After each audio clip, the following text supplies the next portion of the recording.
தாய் நாட்டின் கௌரவத்தை தலை நிமிரச் செய்யும் இலங்கையர்கள் தொடர்ந்தும் பல பதவிகளோடும் பட்டங்களோடும் இலங்கைக்கு வரும் இலங்கையர்கள். அஸ்ஸலாமு அலைக்கும். அன்பார்ந்த அனைத்து உறவுகளுக்கு இனிய மாலை வணக்கம். மிக முக்கியமான சில தகவல்களோடு தான் வந்திருக்கேன். வீடியோவை கடைசி வரைக்கும் பாருங்கள். தெரியாத நண்பர்களுக்கும் மறக்காமல் ஷேர் பண்ணுங்கள். வீடியோ பிடிச்சிருந்தால் ஒரு லைக் பண்ணுங்கள், சப்ஸ்கிரைப் பண்ணுங்கள். மறக்காமல் பெல் பட்டனை மோல் செலக்ட் பண்ணுங்கள். அப்போ தான் நான் போடக்கூடிய ஒவ்வொரு தகவலும் நோட்டிஃபிகேஷன் மூலம் கிடைக்கும். சிறப்பு இஃப்தார் நிகழ்ச்சி 28ஆம் திகதி வெள்ளிக்கிழமை. இடம் சால்மியா இந்தியன் மாடல் ஸ்கூல். வருகை தர இருப்பவர்கள் இந்தியாவிலிருந்து முஃப்தி ஒமர் ஷெரீஃப் மற்றும் இலங்கையிலிருந்து மௌலவி அப்துல் ஹமீத் சராய், அடுத்தது இந்தியாவிலிருந்து ஷேக் அலி ஃபிர்தௌசி. இன்ஷா அல்லாஹ் கலந்து கொள்ளுங்கள். நீங்களும் மேலதிக தகவல்களுக்கு 94 47 47 57 இந்த இலக்கத்தோடு தொடர்பு கொள்ளுங்கள். திருடனாய் பார்த்து திருந்தாவிட்டால் திருத்தை ஒழிக்க முடியாது அப்படின்ற மாதிரி இப்போது இது கமெடிக்காக எடுத்திருந்தாலும் திருடனா திருந்தலைன்னா எந்த வகையிலையும் திருட்ட ஒழிக்க முடியாது அப்படின்றதுக்கு இது ஒரு நல்ல சான்று. ஒரு காமெடியாகவும் வீடியோ எடுத்திருக்காங்க. இந்த யாஹல இனிமேல் ஃபுல் திட்சாசா இல்லை, அறக்கையில் தான் வந்து டிக்கெட் எடுக்கணும் அப்படின்னு. أعزائي المشاهدين، وصلنا للسحب الأخير من مسابقتنا واللي راح يكون على ديفندر 2025. هذه المرة علشان الشفافية وسمعنا لكم اللي مسؤول عن السحب راح يكون لابس نص كم مثل ما انتم شايفين. مهتمين ان نختار له اجود انواع القمصان لهذا السحب. جاهز استاذ يوسف؟ جاهز. سم بسم الله وتوكل على الله. اسحب. الناس تعبت وهي تعبي كابوناتها. تفضل. بسم الله. الكاميرا بس لو تدخلين داخل كبوس للشفافية. ايه جميل جميل. شنو ما طلع اسمه يوسف بن علي. هذا انت اسمك هذا. நானா கடைசியில் பார்த்தா ஓம் பேர் வருது அப்படின்ற மாதிரி திருடணும்னு நினச்சா எப்படின்னு திருடுவாங்க. அந்த மாதிரி தான் 45 லட்சம் 45 lakhs இருந்தால் நீங்களாம் வெள்ளாட்டுக்கு வருவீங்களா மக்களே? சாதாரண பாமரர்கள்ட்ட நான் கேட்குற கேள்வி. இதில் வரக்கூடிய பாமரர்களையும் நீங்கள் பார்க்கலாம். என்னடா வயலுக்கு வெள்ளாமை வெட்ட போகிறீங்களா என்ன அப்படின்ற மாதிரி தான் எனக்கு கேட்கணும்னு தோணுது. சரியா? அப்படித்தான் போகிறாங்க. கடைசியில் இவங்க எங்கே போயிருக்காங்கன்னா கேனடாவுக்கு போயிருக்கிறாங்க. கேனடாவுக்கு போனவங்க எப்படி போயிருக்கிறாங்கன்னா அப்படித்தான் ஆளுக்கு ஒரு முடிச்சு பையோடையும் மூட்டை பையோடையும் போயிருக்கிறாங்க. 45 லட்சம் ரூபாய் இந்த வீசாக்காக செலவு பண்ணியிருக்கிறாங்க.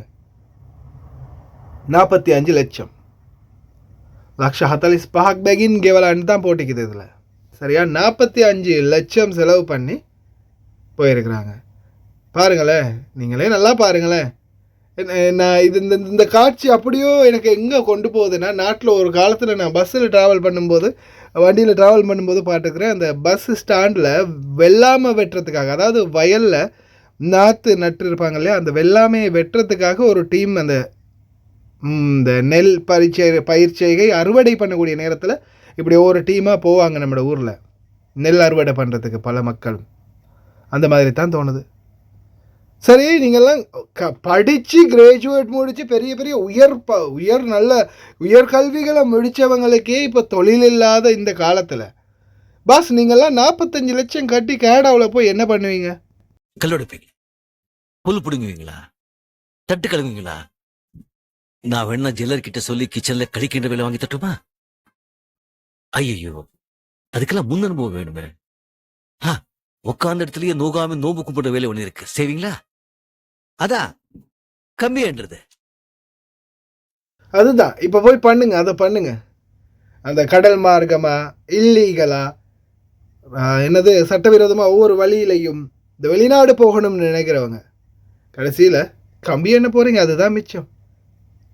45 லட்சம் காசை வச்சு பொழப்பு தெரியாத உங்களுக்கெல்லாம் என்னங்கடா வாழ்க்கை? அதே 45 லட்சம் கையில் இருந்ததுன்னா இன்றைக்கி இந்த அரபு நாட்டில் இருக்கிற எத்தனையோ பேர் நாட்டில் ராஜாவாக வாழ்ந்துருப்பான் இல்லையா? உமா இல்லையா? நீங்களே சொல்லுங்கள். ஒரு 45 லட்சம் ரூபா கையில் இருந்தால் மக்களே, அதை வச்சு நம்ம சொந்த நாட்டிலே நம்ம முன்னேற முடியாதா?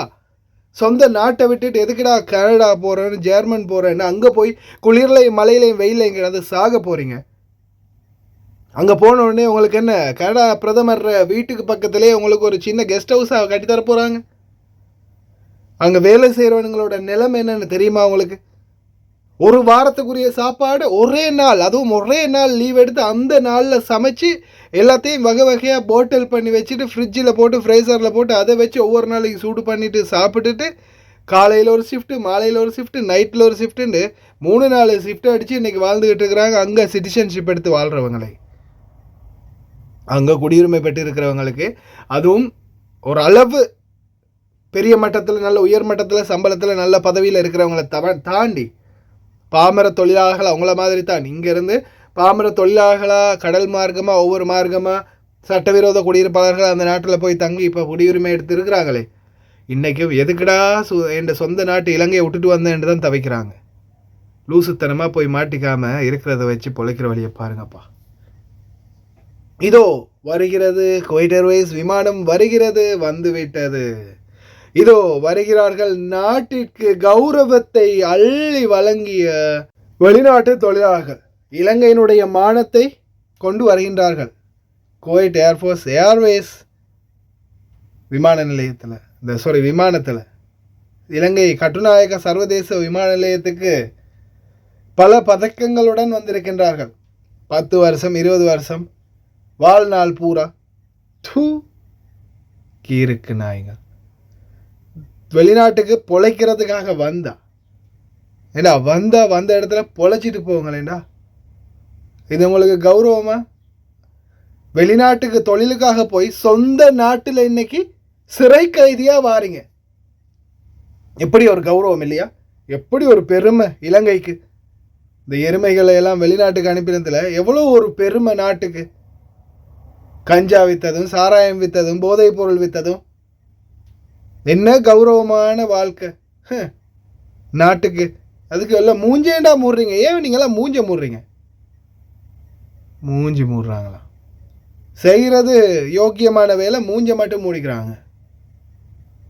பொழைக்க வந்த இடத்துல பொழப்ப பார்த்துட்டு போங்க. இந்த மாதிரி பண்ணுற ஒவ்வொருத்தனுக்கும் இது நல்ல பாடம்.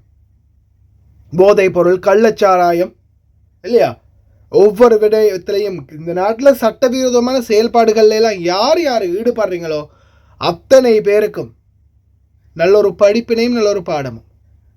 நாட்டுக்கு போகும்போது, சொந்த நாட்டுக்கு போகும்போது குழந்தைகளுக்காக இதை டொப்பி சாக்லேட் வாங்கிட்டு ஏர்போர்ட்டில் அவங்க நம்மளை பார்க்க வராங்களே அவங்களுக்காகன்னு போகாமல் ஜெயிலுக்கு போகிறீங்க. விடிய காலையில் 2, 3 மணி 4 மணி, ஏன் சில நேரங்கள் 5 மணி ஆகிரும். இதான் ஏர்போர்ட்டில் நிற்கிறோம், டியூட்டி, இரவு பகலாக வேலை செய்கிறோம், சகிச்சுக்கிட்டு தான் வேலை செய்கிறோம். என்ன பண்ணுறது? சில நேரங்களில் இந்த மாதிரியும் வரும். அப்படி வரும்போது கூட சகிப்புத்தன்மையோடு தான் வேலை பார்க்குறோம். அதுக்காக இந்த தொழில் சரி வராது, நாம் வேறு ஏதாவது பண்ணலாம், சட்டவிரோதமாக செயல்படலாம், சட்டவிரோதமாக ஏதாவது கஞ்சா விற்கலாம், போதைப் பொருளை விற்கலாம்னு எல்லாரும் இறங்கிட்டா இந்த உலகமே சாபக்கேடாகி சுடுகாடாக மாறிடும். ஏதோ ஒரு சிலர் மனதை என்ன நடந்தாலும் பரவாயில்லன்னு சகிச்சுக்கிட்டு சகிப்புத்தன்மையோட வாழ்கிறதால தான் இந்த உலகம் இன்னைக்கு வரைக்கும் ஓரளவுக்காவது உருப்படியாக இருக்குது. எல்லாரும் இவங்கள மாதிரி இந்த போதைப் பொருளையும் மற்ற கலாச்சாரங்களையும் இறங்கிட்டாங்கன்னா மொத்த உலகமே கெட்டு குட்டிச்சூராக போயிடும். இல்லை, நான் சொல்கிறது சிலருக்கு ஏளனமாக தெரியலாம், சிலருக்கு முட்டாள்தனமாக தெரியலாம். அதிகமாக இப்போ இதுக்கு கூட சிலர் சொல்லலாம், அது எதுக்குடா இவ்வளோ நீளமாக பேசுகிற, சுருக்கமாக பேசி முடியுன்னு. எது சொன்னாலும் சரிதான். நான் ஒன்று தான் சொல்கிறேன். வெளிநாடுகளுக்கு நீங்கள் சொந்த நாட்டை விட்டு வாரீங்கன்னா நம்ம நாட்டோடைய கௌரவத்தையும் சேர்த்து நீங்கள் எடுத்துகிட்டு வாரீங்க அப்படின்றத ஞாபகம் வச்சுக்கோங்க. நீங்கள் இந்த அரபு நாட்டிலேயோ எந்த நாட்டிலேயோ ஒரு தவறு செய்கிறீங்கன்னா இலங்கையர் அப்படின்றத தான் சுட்டி காட்டுவாங்க. சர்ஃபான் தவறு செஞ்சார், இவர் தவறு செஞ்சார், அவர் தவறு செஞ்சாருன்னு பேரை மட்டும் சொல்ல மாட்டாங்க. இந்த நாட்டு குடியிருப்பாளர் அப்படின்னு தான் சொல்லுவாங்க. ஏன் ஆசிய நாட்டவர் அப்படின்னு சொன்னாலும் இந்த ஆசியா கண்டத்தில் இருக்கிற அத்தனை பேருக்குமே அது அவமானம்தான். அதால் தயவு செய்து கொஞ்சமாவது சிந்திச்சு செயல்படுங்க. அதே மாதிரி வெளிநாடுகளுக்கு லட்சக்கணக்கில் கோடிக்கணக்கில் செலவு பண்ணி போகிறத விட்டுட்டு அந்த அளவுக்கு காசு ஒன்றால் திரட்ட முடிஞ்சு அந்த காசை வச்சு ஏதாவது தொழில் பண்ணி முன்னேறப்பாரு. உன் மேலே ஏன் உனக்கு நம்பிக்கை இல்லாமல் இருக்குது? அதுதான் என்னுடைய கேள்வி. தன் மேலே நம்பிக்கை இல்லாதவன் கோடி இல்லை லட்சக்கணக்கில் கோடிக்கணக்கில் செலவு பண்ணி வெளிநாட்டுக்கு போனாலும் பொழப்பு நடத்த மாட்டீங்க. அதே அடுத்த 6 மாதத்தில் நாட்டுக்கு போகிறது எப்படின்னு இந்த மாதிரி யூடியூபர்ட்ட இல்லாட்டி எம்பசியில் போய் நிற்பீங்க. அதுதான் நடக்கும். முயற்சி பண்ணுங்கள், சொந்த முயற்சியிலே முன்னேற பாருங்கள். கடைசி வரைக்கும் பார்த்த எல்லாருக்குமே ரொம்ப நன்றி. தெரியாத நண்பர்கள் நிறைய பேர் இருப்பாங்க, முடிந்தால் அவங்களுக்கும் ஷேர் பண்ணுங்கள். வீடியோ பிடிச்சிருந்தால் ஒரு லைக் பண்ணுங்கள், சப்ஸ்கிரைப் பண்ணுங்கள். இன்னொரு நல்ல வீடியோவில் சந்திக்கலாம்.